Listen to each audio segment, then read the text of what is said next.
Cruz, do you have like a creative process? For what part? Like for how I make videos? Like like when you're making a video, what's that process like? Yeah. Okay, so my process always starts with just like why are we even making this thing? Like there has to be, I guess I've gotten to a point now where with the stuff that I'm working on or that I want to work on is that it has to in some way tell some aspect of the human story, you know?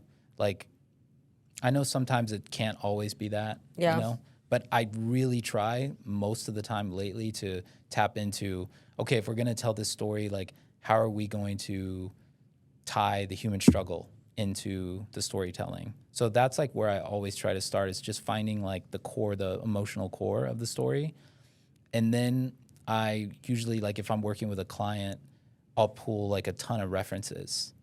So I'll just start looking all over the internet, like ripping videos off Instagram and TikTok and YouTube. And, you know, because that's what we do as artists. Like we're just stealing ideas from everywhere. And in the process of stealing, you do make it your own. I mean, you don't want to just like copy other people's work. But what I find is that usually you can even set out to copy someone's work, and just through your own constraints, it will be different because you will have constraints that that person didn't have. So, you know, I pull all these different ideas together, and usually like I'll organize it in something like a Notion or like a, you know, Google Doc.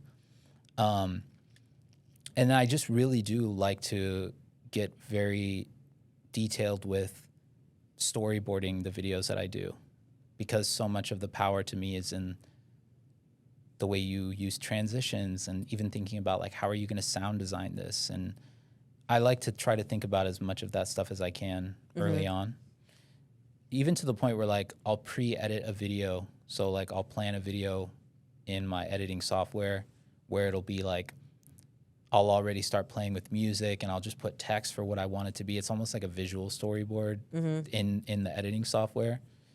I mean, that's so much of the work. It's like one of my favorite directors, David Fincher, said like by the time you get to set, it should be boring, you know, because you will have done so much of the work beforehand. So just like being prepared is so important, especially when you're working with people who just don't have a lot of time. You know, like I generally don't get a lot of time to shoot stuff with the clients that I've had over the years. So it's like you have to come to the table with something that you've already kind of figured out. I mean, yes, it's got to be figured out. A lot of times we'll do like these like mock versions too, where like I'll shoot it with my friends and do the whole storyboard just so you can show them, be like, this is what it's going to look like, you know, and then you just walk them through it. So that's my creative process. Well, I guess I would say then beyond that, it's just like getting really meticulous with the editing. I love editing. I find that that's my favorite part of the process, because you're the last person to touch the video, and that, I don't know, there's just so much magic in editing. Like you can just go so deep and make something. I just find like that's what separates like decent videos from great videos, is like the editing. So I like to go really deep on the editing. I guess that's kind of like my creative process. It's not like anything magical or mythical. It's really just following this kind of way that I go about doing it. But it becomes magical. Yeah, I think so. I mean, to me, it's all really special to kind of have your process and to believe in your process, you know, because videos take so long to make, and you kind of like go through this journey where in the beginning you're like, how the hell am I going to climb this mountain? And then it's like there are so many points in the way where you're like, this is going to suck. I don't know if this is going to be any good. It's like entrepreneurship. Yeah. It is. And then at the end, you're like, oh, that's pretty good. Yeah. I'd say that's like a 9 out of 10. And then you're like, but it wasn't perfect, so maybe the next one will be. And then that's just the like iterative journey. You're just always like trying to make the next one better. One thing I will say is that every project I do, I try to implement something new that I've never done before. Like just something. It can be really small or it can be pretty big, but just so that I'm never just doing the same thing twice. Today's episode of Beyond is brought to you by MoonPay. MoonPay is your portal to Web3 where you can transact with peers globally and own your digital identity. MoonPay makes it fast and simple to jumpstart your Web3 journey. Quickly use your debit or credit card to buy and sell crypto and purchase digital collectibles. Visit moonpay.com to get started. Basically, we all have these messages that we want to share, but it's hard to prioritize which one is the most important to us or which one, we feel needs to be most urgently shared. So this is the scenario. Okay. It's actually perfect for you. Okay. So you are nominated for an Oscar, let's say a documentary about mental health. Okay. Which, yeah, maybe in the future, hopefully something like that could happen. So you're sitting in your seat. They call out all the nominees. Finally, it's time to announce the winner. You hear your name. You get up. You go to the stage. You thank everybody you need to thank. Your dad for getting you into this business. The Rock. Your wife. Hope you'll have one by then. Yeah. Or whoever. Yeah. And when you're done thanking people, there's that 45-second to about a minute window where you get to say whatever you want. Mm-hmm. And it'll be recorded. There'll be headlines. It'll play over and over again on YouTube. Years later, people will be sharing it with each other. And on TikTok and Instagram, it's going to go viral. What are you going to say in that 45 seconds? What message is so important to you that you would want to share it?